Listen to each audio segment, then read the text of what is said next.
அன்பான தேவ பிள்ளைகளே, ஆண்டவரும் இரட்சகருமாகிய இயேசுவின் நாமத்தில் உங்களுக்கு என் அன்பின் வாழ்த்துக்கள். இந்த நல்ல நாளிலேயும் சங்கீதம் 41 அதனுடைய 3வது வசனத்தை வாசிக்கிறேன். படுக்கையின் மேல் வியாதியாய் கிடக்கிற அவனை கர்த்தர் தாங்குவார், அவனுடைய வியாதியிலே அவன் படுக்கையை முழுவதும் மாற்றி போடுவீர் என்று எழுதியிருக்கிறது. இன்னைக்கு மெசேஜோடைய தலைப்பு என்ன தெரியுமா? வியாதியின் படுக்கை என்று நான் பேச விரும்புகிறேன்.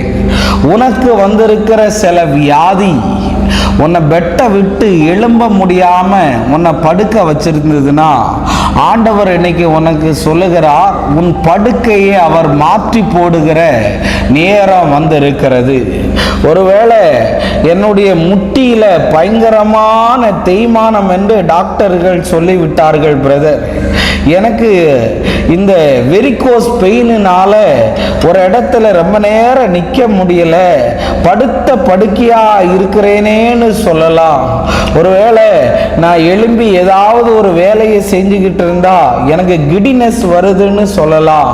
இன்னைக்கு எந்த காரணத்தினால ஒருவேளை நீ படுக்கையில படுத்துட்டு இதை கேட்டுக்கிட்டு இருந்தனா, ஆண்டவர் சொல்லுகிறார், உன் படுத்த படுக்கைக்கு ஒரு முடிவு வரப்போகிறது என்று ஆண்டவர் சொல்லுகிறார்.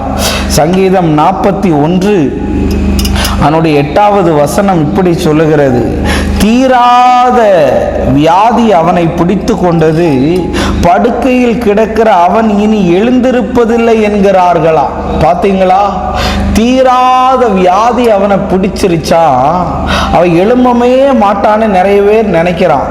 இன்னைக்கு ஒரு கேன்சர் வியாதி எனக்கு வந்துருச்சு பிரதர், ஒரு வீசிங் வியாதி வந்துருச்சுன்னு சொல்லி இன்னைக்கு நீ வேதனையோட இருக்கலாம். இன்னைக்கு ஆண்டவர் சொல்லுகிறார், ஒரு சின்ன கட்டி வந்தாலே அது கேன்சர் கட்டியான்னு நிறைய பேர் பயப்படுறாங்க. அந்த கட்டி கரைந்து போவதாக. கடந்த நாள்ல ஒரு அம்மா டாக்டர்கிட்ட போயிருக்காங்க.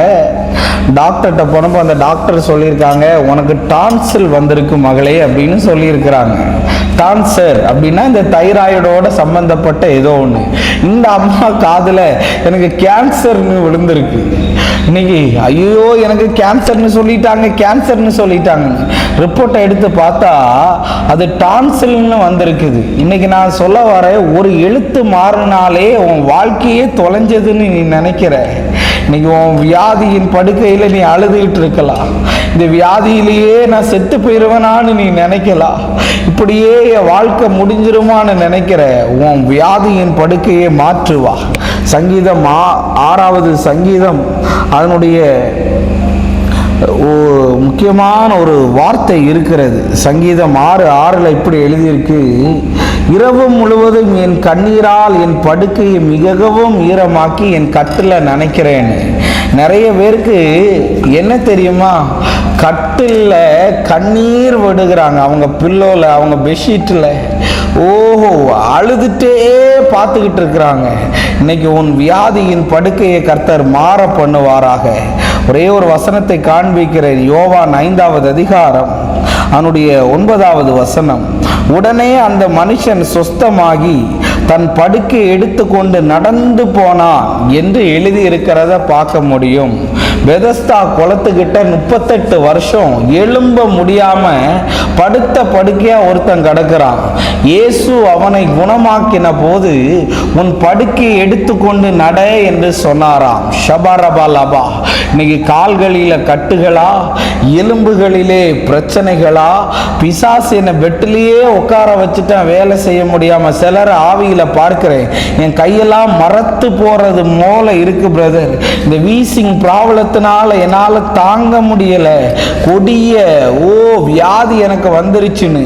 எதுவா இருந்தாலும் இயேசு இன்னைக்கு உன்னை சுகமாக்குகிறார். இயேசுவின் நாமத்தினால உன் வியாதியின் படுக்கை மாறும். நம்ம ஜெபிப்போம். அன்பான ஆண்டவரே, இந்த நேரத்துக்காக நன்றி செலுத்துகிறேன். இந்த பிள்ளைகளுடைய வியாதியின் படுக்கையை தேவன் முற்றிலும் மாற பண்ணுவீராக என்று நான் ஜெபம் பண்ணுகிறேன். அப்பா, தடைகளை எல்லாம் கர்த்தர் மாற பண்ணி அற்புதத்தை செய்யும்.